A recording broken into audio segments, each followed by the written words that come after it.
अस्सलाम वालेकुम प्यारे दोस्तों। बहुत अरसे की बात है कि एक बादशाह था। उसकी एक खूबसूरत और अखलूती बेटी थी। अपनी खूबसूरती और दौलत की वजह से वो बहुत मगरूर और गुस्ताख हो गई थी। कहीं से उसके लिए शादी का पैगाम आता, वो उसे ठुकरा देती और उसका खूब मजाक उड़ाती थी। एक दिन बादशाह ने एक बड़ी दावत की और उसमें शहजादी से शादी करने वाले तमाम उम्मीदवारों को बुलाया।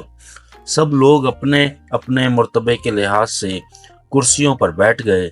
शहजादी इस दावत में अपनी कनीजों के साथ बड़े मगरूराना अंदाज में आई। वो जिस उम्मीदवार के पास से गुजरती उसको बड़ी हिकारत से देखती। जब वो एक शहजादे के पास पहुंची जो बहुत मोटा था, उसने अपनी कनीजों से हंसते हुए कहा, ये तो गोल टब है। दूसरे उम्मीदवार को देखकर उसने कहा, कैसा खंबे की तरह लगता है। एक शहजादा बहुत छोटा लगा तो उसने कहा, जरा छोटू मोटू को देखो। एक नवाब बहुत गोरा था। शहजादी ने उसको सफेद चूहा कहा। इसी तरह वो हर उम्मीदवार की बेइज्जती करती रही, लेकिन वो एक बादशाह को देखकर तो बहुत हंसी, क्योंकि उसकी दाढ़ी थी।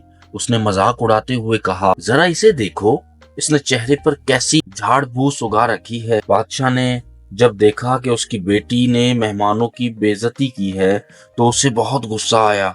उसने भरे दरबार में यह ऐलान किया कि शहजादी पसंद करे या ना करे, मगर अब मैं उसकी शादी किसी फकीर से करूंगा। इस ऐलान के बाद तमाम लोग चले गए। कुछ ही देर बाद एक आवारा गिर्द गवैया आया जो गली कूचों में घूमकर गाना गाया करता था। उसने शाही महल के नीचे खिड़की के करीब खड़े होकर गाना गाना शुरू कर दिया। बादशाह ने इसकी आवाज सुनी, एक खादम को हुक्म दिया कि इस फकीर को अंदर बुला लाओ। खादम फटे पुराने कपड़ों वाले फकीर को ले आया।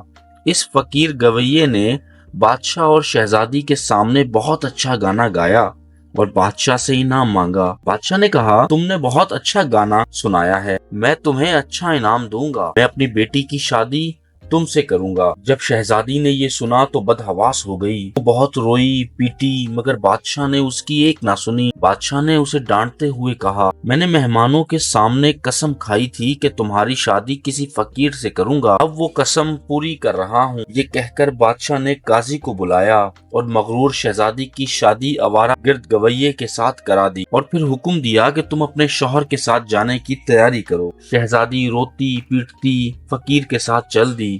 रास्ते में वो एक शिकार गाह से गुजरे। इतनी बड़ी शिकार गाह को देखकर वो हैरान रह गई। उसने फकीर से पूछा, ये शिकार गाह किसकी है? मैंने सुना है कि तुमने एक दाढ़ी वाले बादशाह का मजाक उड़ाया था। ये शिकार गाह उसी की है। अगर तुम उससे शादी कर लेती तो ये तुम्हारी मलकियत हो जाती। फकीर ने जवाब दिया, ये मैंने क्या किया? इसने ठंडी सांस लेकर कहा। उसके बाद वो बहुत खूबसूरत बागों में पहुंचे। उनको देखकर शहजादी ने फिर पूछा, ये किसके हैं? ये बाग भी उसी दाढ़ी वाले के हैं। फकीर ने आहिस्ता से कहा। शहजादी ने अफसोस भरे लहजे में कहा, मैं भी कितनी बदनसीब हूँ। फिर वो एक बड़े अजीम उल शान शहर में दाखिल हुए। इतना बड़ा और खूबसूरत शहर देखकर शहजादी हैरान रह गई। उसने पूछा, इस शहर का मालिक कौन है? फकीर ने उसे बताया, ये शहर दाढ़ी वाले बादशाह के मुल्क का पया तख्त है। अगर तुम इससे शादी कर लेती तो ये सब कुछ तुम्हारा हो जाता। ओ, मैंने बहुत गलती की, काश मैं उससे शादी कर लेती, इसने पछताते हुए कहा। फकीर शौहर ने नाराज होते हुए कहा, मुझे इससे कोई मतलब नहीं, मगर तुम मेरे होते हुए दूसरे मर्द की बात क्यों कर रही हो? क्या मुझ में कोई कमी है? इस तरह की बातें करते हुए वो एक छोटी सी झोपड़ी के करीब पहुँचे। कैसी बदनुमा और छोटी सी झोपड़ी है, ये किसकी है? शहजादी ने पूछा। ये मेरा घर है और यही वो जगह है जहाँ हमें जिंदगी गुजारनी है। तुम्हारे नौकर कहाँ हैं? हमें नौकरों से क्या काम? तुम हर काम कर सकती हो। अब आग जलाओ और मेरे लिए खाना पकाओ, मैं बहुत थक गया हूँ। फकीर ने कहा। क्योंकि शहजादी को खाना पकाना ना आता था, इसलिए फकीर ने उसकी मदद की और कुछ देर बाद इन्होंने उल्टा सीधा खाना पकाकर खा लिया और सो गए। दूसरी सुबह फकीर ने इसे जगाया और घर साफ करने और दूसरे काम करने को कहा। शहजादी तमाम दिन काम कर, ऊपर से जली कुटी बातें भी सुनती, मगर सब्र के सिवा कोई चारा ना था। इसी तरह इन्होंने कुछ दिन गुजारे। ऐसा वक्त आया कि उनके पास खाने तक के लिए कुछ न रहा। एक दिन फकीर ने कहा, मैंने जो कुछ कमाया था खर्च हो गया, अब तुम्हारी कमाने की बारी है। मैं तुम्हें बेद ला कर देता हूँ, इससे तुम टोकरियां बना लेना। ये कहकर वो जंगल गया और बेद काट ले आया। शहजादी ने टोकरियां बुननी शुरू कर दी।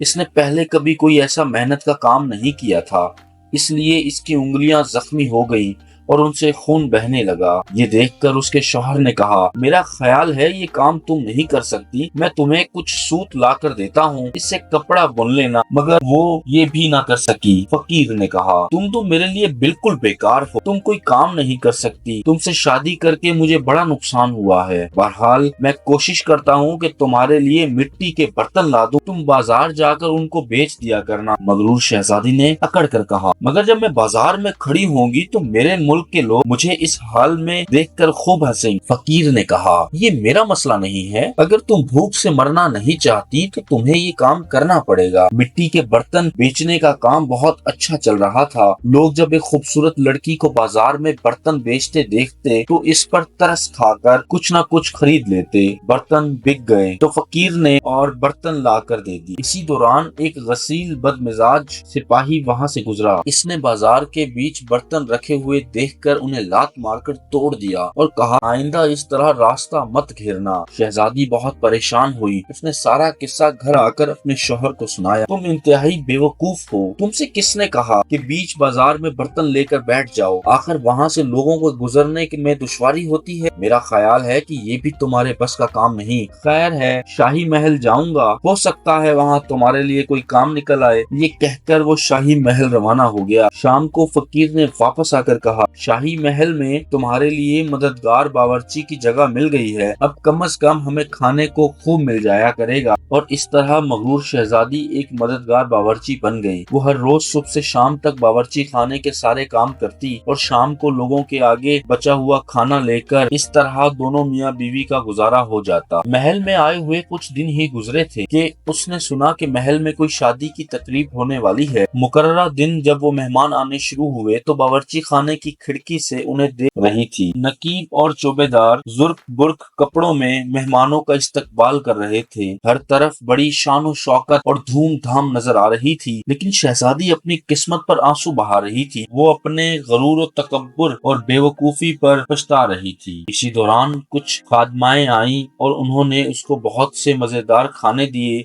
जो इसने टोकरी में रख लिए और घर की तरफ चल पड़ी। अभी वो महल के दरवाजे से गुजर ही रही थी कि अचानक एक बहुत ही जुर्क बुर्क लिबास वाले एक शानदार और खूबसूरत शख्स ने उसका रास्ता रोक लिया। शहजादी ने निगाह उठाकर देखा कि वही दाढ़ी वाला बादशाह था जिसका उसने खूब मजाक उड़ाया था। वो खौफ और शर्म से कांपने लगी। बादशाह उसे लेकर हॉल में पहुंचा। उसे सारे लोगों को देखकर उसे अपने ऊपर काबू न रहा और घबराहट में टोकरी उसके हाथ से गिर गई और इसमें से खाना निकलकर चारों तरफ बिखर गया। तमाम दरबारी हंसने लगे। शहजादी का ये हाल था कि किसी तरह जमीन हट जाती और वो इसमें समा जाती। उसने झटके से अपना हाथ छुड़ा लिया और भागना चाहती थी कि बादशाह ने लपक कर उसे दोबारा पकड़ लिया और बड़ी नरमी से बोला, डरो मत, क्या तुम मुझे नहीं पहचानती? मैं वही आवारा गर्द गवैया हूँ जो तुम्हारे साथ झोंपड़ी में रहता है। मैं वही सिपाही हूँ जिसने तुम्हारे बर्तन तोड़े थे। ये सब कुछ मैंने इसलिए किया था कि मैं तुम्हें पसंद करता था और तुमसे शादी करना चाहता था। अब तुम्हारे गरूर का इलाज हो चुका है और तुम्हें अच्छा सबक मिल गया है। पिछली बातों को भूल जाओ। देखो, आज हमारी शादी की तकरीब हो रही है। इसी वक्त कनीजें आई और उसे अपने साथ ले गईं। शहजादी को नहला धुला कर दुल्हन का लिबास पहनाया गया। जब वो दोबारा हॉल में आई तो देखा कि उसके वालिदैन और उसके तमाम दरबारी भी वहाँ जमा हैं। सब लोगों ने उसे मुबारकबाद दी। अब शहजादी बिल्कुल बदल चुकी थी। उसका गरूर, अकड़ और दूसरों से नफरत खत्म हो चुकी थी। उसने जिंदा रहने का ढंग सीख लिया था। प्यारे दोस्तों, अगर ये वीडियो आपको अच्छी लगी हो, ये कहानी अगर आपको दिलचस्प लगी हो तो मेरे चैनल को सब्सक्राइब कीजिएगा, लाइक कीजिएगा। फिर इंशाल्लाह किसी और कहानी के साथ हाजिर होंगे। खुदा हाफिज।